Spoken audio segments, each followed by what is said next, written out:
அன்பு நேயர்களே, நாட்டில் தொடர்ச்சியாக போதை வஸ்து வேட்டை நடைபெற்று வருகின்றது. அரசாங்கம் குறியுடன் இருக்கின்றது.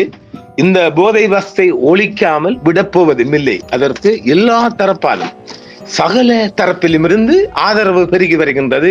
எதிர்கட்சிகளும் வாயடைத்து போய் இருக்கின்றார்கள். அந்த அளவுக்கு நாம் கடந்த காலங்களில் கடந்த ஒரு 7 வருடங்களாக நாம் சொல்லி வருவது, யுத்தத்தின் பின்பு வடக்கில் தமிழ் மக்கள் மத்தியில் போதை வஸ்தை மக்கள் மயமாக்க வேண்டும் என்று ஒரு அஜெண்டா இராணுவ தரப்புக்குள் அப்போதைய அரசால் கோட்டையன் ஆட்சியில் கோட்டையனால் தான் அது முன்வைக்கப்பட்ட நான் நினைக்கிறேன் ப்ரோபோசல். அதில் மிகப்பெரிய ஒரு இராணுவ தளபதி தான் அதுக்கான முழு பொறுப்பில் இருந்தார். நான் அதை ஊடறுப்பில் பல தடவை சொல்லியிருந்தேன். வடக்கில் போதை வஸ்துக்களை மக்கள் மயமாக்குவது என்பது அரசாங்கத்தின் ஒரு அஜெண்டா. படித்த சமூகத்தை இந்த மாதிரி ஒரு மொக்குத்தனமான சமூகமாக மாற்ற வேண்டும் என்பதில் கடந்த கால ஆட்சியாளர்கள் குறியாக இருந்தார்கள். நாசமா போயிட்டார்கள். வந்தாங்க போயிட்டாங்க. வடிவேல் மாதிரி பார்த்தவுடன் கிழித்தறியவும் நல்ல நோக்கத்தோட வரலையே. என்ன கேட்டால் நல்ல நோக்கத்தோட இந்த ஜேவிபி தவிர வேற யாருமே வரலங்க. உழைக்கணும் பொழைக்கணும், யாழ்ப்பாண மக்களை நாசமாக்கணும், வடகிழக்க பிரிக்கணும் ஒடுக்கணும் என்று ஒரு மோசமான எண்ணங்களுடன் வந்தவர்களை கடவுள் வந்த வழியே திருப்பி அனுப்பினான். பார்த்தவுடன் கிழித்தறியவும் வந்தார், துரத்தப்பட்டார், கேவலமாக்கப்பட்டான் ஒருத்தன். பாத்தீங்க தானே, சொல்ல தேவையில்லையே. கேவலமாக நாட்டை விட்டு ஓடும் அளவுக்கு யாரு வாக்களித்தார்களோ அந்த மக்களை உங்களை ஓட ஓட்டம் காட்டினார்களே. இதை விட என்ன வேணும்? இதை விட நாம் எதை எதிர்பார்க்க முடியும்? அப்படியான ஒருத்தன் தான் வடக்கில் தமிழ் மக்களை, முதலாவது வடக்கு, இரண்டாவது கிழக்கு, இது நமக்கு எமது ஊடறுப்பை செவிமடுத்த பல நேயர்கள் இதை தெரிஞ்சிருக்கணும். நாம் தொடர்ந்து சொல்லி வந்தோம், அது அதாவது அரசாங்கத்தின் ஒரு அஜெண்டா. அதுக்கு இராணுவ தரப்பிடம் பாரம் பண்ணப்பட்டது. இப்பொழுது நாட்டின் போதைப் பொருள் வர்த்தக நடவடிக்கையில் முன்னாள் இராணுவ உயர் அதிகாரிகளுக்கு தொடர்பு இருப்பதாக நாடாளுமன்ற உறுப்பினர் கஜேந்திரன் பொன்னம்பலம் அவர்கள் குற்றம் சுமத்தி இருக்கிறார்கள். எப்படி பார்த்தீங்களா? இதுக்கும் ஒரு துணிச்சல் வேணுங்க. இராணுவக்காரன்களை விரல் நீட்டி, நீங்க தான்டா இந்த போதை கடத்தி கொண்டற வச்சு வாழ வச்சு நீங்களும் பொழைச்சிக்கிட்டு எங்களை சமூகத்தை கெடுக்கிறீங்க என்று சொல்றதுக்கும் ஒரு ஆம்பளை சிங்கமும் ஒரு தைரியம் வேணுமுங்க. இதை நான் ஏன் சொல்லணும்னு சொன்னால், இப்பொழுது புலிகள் காலத்தில் ஒருபோதும் இந்த போதை வஸ்து நம்ம வடகிழக்கு பகுதியில வரவே கிடையல. 1-2 பேர் செஞ்சிருந்தாலும் நான் அறிய அது நடக்கலைங்க. கஞ்சா தெரிஞ்சிச்சு அப்பப்போ. அது புலிகள் அவங்க அடிச்சிருக்கிறாங்க. புலிகள் அவங்கள அடிச்சிருக்கிறாங்க, ரோட்டில் அவமானப்படுத்தி அடிச்சிக்கிறாங்க. புலிகள் கடத்திருக்கலாம், அது நம்ம காணல சொல்றாங்க. ஆரம்ப காலத்துல பண சிக்கல் இருந்து கடத்திருக்கலாம், செஞ்சுக்கலாம், அது வேறு விடயம். ஆனால் நம்ம மக்கள் மத்தியில அது கொண்டு வர விடல. இதுன்னு சொல்ல போறீங்க? மக்கள் மத்தியில கடைஸ்வரம் கொண்டால் இப்ப கிட்டத்தட்ட யுத்தம் முடிஞ்சு 15 ஆண்டு காலமாக புலிகள் வீழ்ச்சிக்கு பிற்பாடு வடகிழக்குல இந்த போதை வஸ்து தாண்டவம் ஆடுது. வீட்டு கைத்தொழில், அதாவது குடிசை கைத்தொழிலாக விற்பனவும் பாவனையும் மாறிவிட்டது. போதை வஸ்து ஐசங்கிறாங்க, அவர் என்னன்னு பேய்ங்கிறாங்க, பிசேசாங்கிறாங்கன்னு சொல்றா போல ஐசங்கிறாங்க, என்ன போல ஹெரோயினாங்க, அதெல்லாம் அடிபடுகுது. வீதி அடிபடுது. பொலிசி பிடிக்கிற, அப்புறம் விடுற, அப்புறம் வாங்குற, இப்படி எல்லாம் பணப்பட்டு மாறுபாடு. ஆனால் இந்த அரசாங்கம் ஆட்சியில் இருக்க வரையும் அடித்து சொல்றேன், கடைசி வரையும் இவங்களை விடாது. இவங்களை ஒரு வழி பண்ணாம விடாது. அதுக்குரிய காரணம், வேறு காரணம் இருக்குது. நாம அதை வேறொரு காணொலி தனி. ஏன் அரசாங்கம் இந்த போதையில ஏன் முக்கியத்துவம் கொடுத்து இந்த ஆட்டம் ஆடுது என்பது ஒரு வேறு விடயம். அதை நாங்க தனியாக தருவோம். மற்றது ஜேவிபி தரப்பால் நாம தொடர்ந்து சொல்லி வர்றது, 8000க்கு மேற்பட்ட வாட்ஸ்அப் குரூப்பால் எம்முடைய காணொலி மிக அதிகமாக பார்க்கறாங்க. அதுக்குரிய ஸ்டேட்மெண்ட் கொடுக்குறாங்க, செய்யறாங்க. பார்க்கலாம், நல்லது நடக்கட்டும். நாம் இந்த அரசுக்கு நாம முற்றுமுழுதாக எந்த அரசு வந்தாலும் நல்லது நடக்கும் என்றால் நாம் நிச்சயமாக அதுக்கு ஆதரவு கொடுப்போம். பிழை என்றாலும் நாம தட்டி சொல்லி கொண்டிருக்கிறோம் இல்லையா? இப்போ கஜேந்திரன் பொன்னமலை மேம்பி நான் சொல்ல ஆம்பளை சிங்கமுங்க. இவ்வளவு தைரியமா இந்த இராணுவ முன்னாள் இந்நாள் எல்லா நாயும் சேர்ந்து, அது என்ன முன்னாள் எல்லா நாயும் சேர்ந்து செஞ்சதுதான். அதுக்கு ஒரு முன்னாள் மிகப்பெரிய தளபதியும் அதுக்கு அஜெண்டா கொடுத்திருந்தாங்க. அவர் பேர் ரிட்டையருக்கு போயிட்டார். அது ஒரு அஜெண்டா, நேவியால இறக்கப்படுறது கொடுக்கறது எல்லாம் சேர்ந்து இப்படியெல்லாம் சேர்ந்து வடக்கில், அதாவது வடமாகாணத்தை ஒரு போதை வஸ்தின் தரிப்பிடமாக மாற்றுவதுதான் இவனுகள்ல ஒரு ராஜதந்திரம். அது வெற்றி அளிக்கிறீங்க. என்ன சொன்னாலும் அது மிகப்பெரிய நம்ம மக்கள் மத்தியில, தமிழ் வாலிபர்கள் மத்தியில ஆவாங்கிறான், பாவாங்கிறான், அவங்கிறான், இவங்கிறான் எல்லா குரூப்பிலையும் இது ஒரு பாவனையாக, பாவனைக்கு வந்து விற்பனைக்கு வந்து மிகப்பெரிய வடக்குல ஒரு 60% ஒரு குடிசை கைத்தூளாக மாறி இருக்கிறது. எல்லோரும் கெட்டப்பன் இருப்பான் தானே எல்லா சமூகத்திலையும். அந்த அளவுக்கு பார்க்க போனால் அரசாங்கத்தின் இந்த அஜெண்டா என்ன கேட்டால் வெற்றி அளித்திருக்கிறது. அது கிழக்கும் பரவி இன்று முஸ்லிம் மக்கள் மத்தியிலும் பெரிய தாக்கம் செலுத்தி வருகிறது போதை. இத யாராவது ஒரு முஸ்லிம் எம்பி பேசினானா சொல்லுங்க பாப்போம். அவங்களும் இந்த முஸ்லிம்களை வாக்கெடுத்து போறான் தானே. அப்ப ஆக இந்த சமூகத்தை பத்தி யாரு பேசுறாங்கன்னு பாப்போமே. இப்ப இது ஒரு போதை வஸ்து விடயம் நம்ம ஏரியாவில் நடக்குது. அந்தந்த எம்பி பேசுவாங்க. இப்ப நம்ம புல்மோட்டை இருந்து வருவோம். திருகோணமலை மாவட்டத்தில் புல்மோட்டை, குச்சவெளி, கிண்ணியா, மூதூர் இந்த ஊர்ல எல்லாம் போதை வஸ்து நடக்குதா இல்லையா? குடிசை கைத்தொழிலா மாறுதா இல்லையா? அந்த மாவட்ட எம்பி எவனாவது ஒருத்தன் பேசினானா? இதுவரைக்கும் பேசியிருக்கானா? அவனுக்கு அந்த எண்ணமே இல்லை.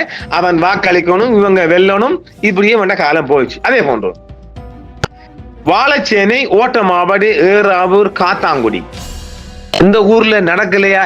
எனக்கு நிறைய மெசேஜ் வருது. என்னங்க இந்த காத்தாங்குடியில எல்லாம் கொடி காட்டி பறக்குது, நீங்க ஊடக தரப்பும் பேச மாட்டேங்களாண்டா. நாம் எப்படிடா பேசுறேன்? தனிநபரை பேச நமக்கு முடியுங்களா? இந்த மாதிரி வரக்குள்ள நாம ஒட்டுமொத்தமா பேசலாம். பாருங்க, காத்தாங்குடி முஸ்லிம் ஊர் இல்லையா? 100க்கு 100 முஸ்லீம் இல்லையா?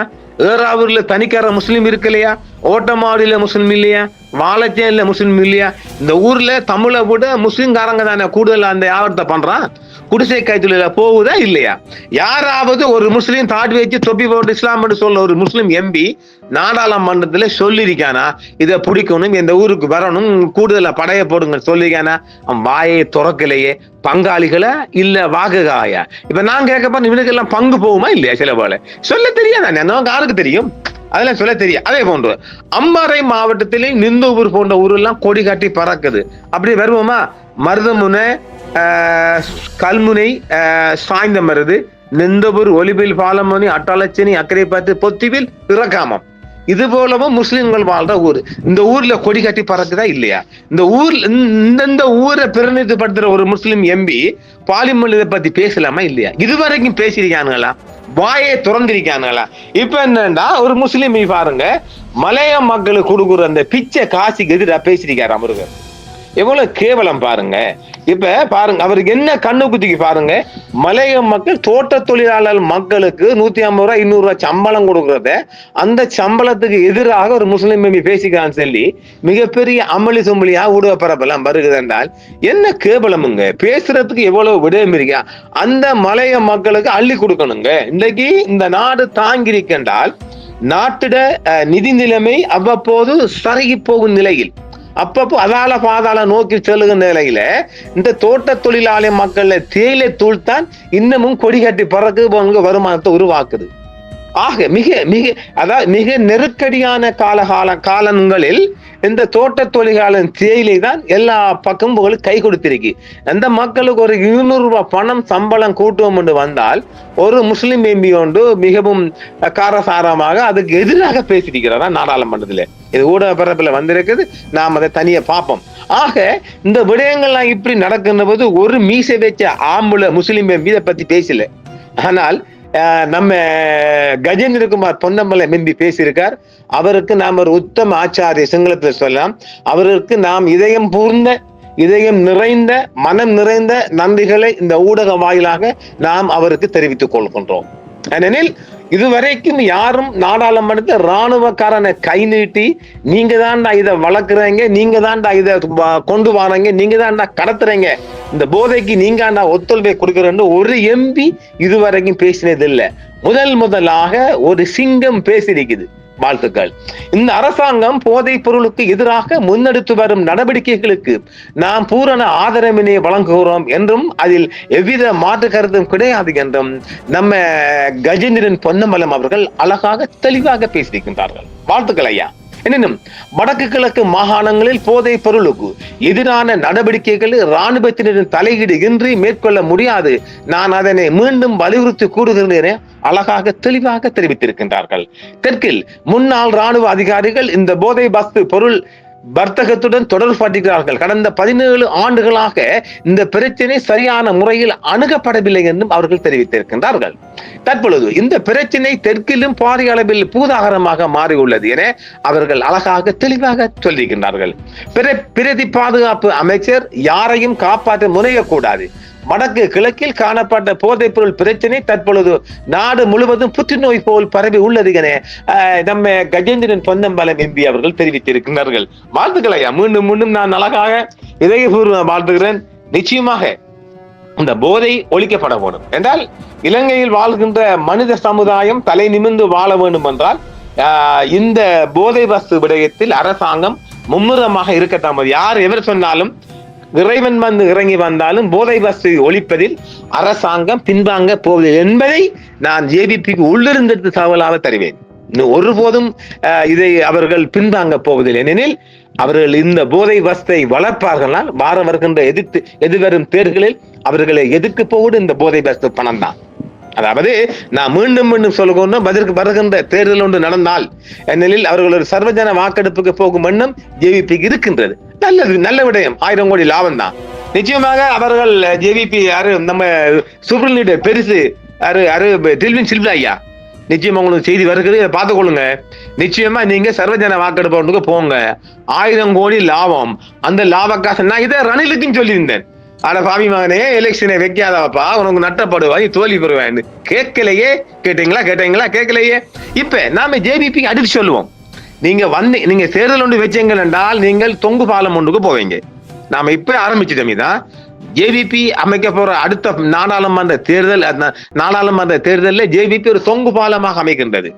அதில் நாங்கள் சொல்லுகின்றோம், ஒரு ஒரு ஒரு சிறுபான்மை கட்சி ஒன்று அதுக்குள்ளுக்கு போகுது, 4 அல்லது 5 எம்பி எடுத்துட்டு, புரியுதுங்களா?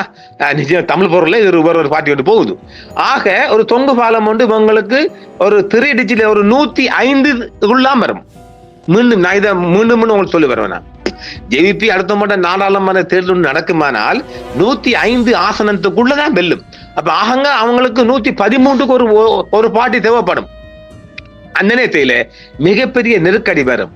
அதை விட என்னென்றால் இந்த எதிர்வருகின்ற காலங்கள் எல்லா தேர்தல்களிலும் மேலும் இந்த போதை வஸ்து பணம் தான் எதிர்கட்சிகள் கூட பயன்படுத்தி மோட்டு கட்சிகளை மிக அதிகமாக இந்த போதை வஸ்து பணம் தான் பாதிக்கப்பட்டிருக்குது. ஆக இந்த போதை வஸ்தை இவங்க ஒழிக்கல் என்றால் வருகின்ற காலங்களில் இவங்களுக்கு எதிராக அந்த பணம் பாயும்.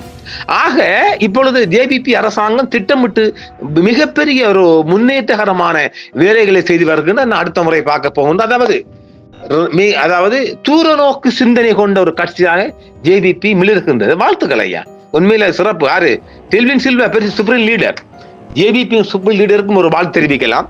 திட்டமிட்டு செயல்படுத்த கிராமங்கள் தோறும் இப்பவே படையெடுக்கின்றார்கள். அதாவது அவர்கள் எங்கெங்கெல்லாம் அவர்கள் வீழ்ச்சி கண்டார்களோ அங்கெல்லாம் அவர்கள் அறுவடைக்கு தயாராகின்றார்கள். மிகப்பெரிய வாழ்த்துக்கள். என்னை கேட்டால் ஜேவிபி இன்னும் ஒரு டெல்வின் சில்வா சொல்லுவது போன்று 15-20 ஆண்டு காலம் இந்த ஜேவிபி நாட்டை ஆள வேண்டும். முதல்ல நாங்க நிம்மதியா வாழ வேண்டுமானால் இந்த போதை வசை ஒழிக்கணும், குடும்ப ஒழிக்கணும், பாவ புண்ணியம் பார்க்காம தராதாரம் பார்க்காம எல்லாரையும் தண்டிக்கப்பட வேணும், கண்டிக்கப்பட வேணும். அதற்கு முன்பாக தூக்கு தண்டனை கொண்டு வாங்கப்பா. சிங்கப்பூரும் உலகத்தில் இருக்கிற நாடு தானே, ஏன் நீங்க கொண்டு வரல? கொண்டு வாங்க. Super leader for your kind attention please. தயவு செய்து இதை கொஞ்சம் கவனத்தை எடுத்துக்கொள்ளுங்க. பாக்குறீங்கானே, மொழிபெயர்த்து பாருங்க, இதையும் கொடுத்துங்க. நீங்க நிச்சயமாக இந்த தூக்கு தண்டனை கொடுத்தால் மாத்திரம்தான் இதை ஓரளவு கட்டுப்படுத்தலாம். மேல சரக்கு வருகுதானே, ஹம்பாந்தோட்டைக்குள்ள வந்துட்டு. அப்ப ஆக இந்த 2-3 நாளைக்குள்ளே மிகப்பெரிய வேட்டை. ஒரு 345 கிலோவா இறக்குறாங்க, டோன் கணக்குல இறக்குறாங்க. அட்டே பருப்பி சீனி இறக்குற மாத்தாண்டா இறக்குறாங்க. என்னடா இது, நாடு நாசமா பெய்த்துற. ஓரளவு நிமித்தப்பட்டிருக்குது, ஓரளவு கட்டுப்படுத்தப்பட்டிருக்குது.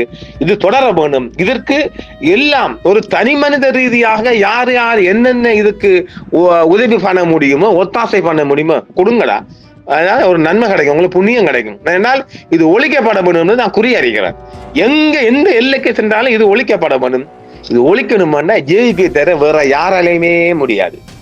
ஆக நம்ம மீண்டும் கஜேந்திரன் பொன்னமலை எம்பி அவர்களுக்கு ஒரு வாழ்த்து தெரிவித்து மீண்டும் மற்றொரு முக்கியமான காணொளியில் இன்று மாலையை சந்திப்போம். நன்றி. என்றும் உங்களுடன் சன்ரைஸ் இந்தியா டிவி. சப்ஸ்கிரைப் பண்ணுங்கள், பெல் பட்டனையும் கிளிக் செய்யுங்கள். உங்கள் ஆதரவே எங்கள் சேவை. ஆதரவு தாருங்கள், அரவணைப்போம். மறக்காம சர்ப்ரைஸ் பண்ணுங்க. தேங்க்யூ.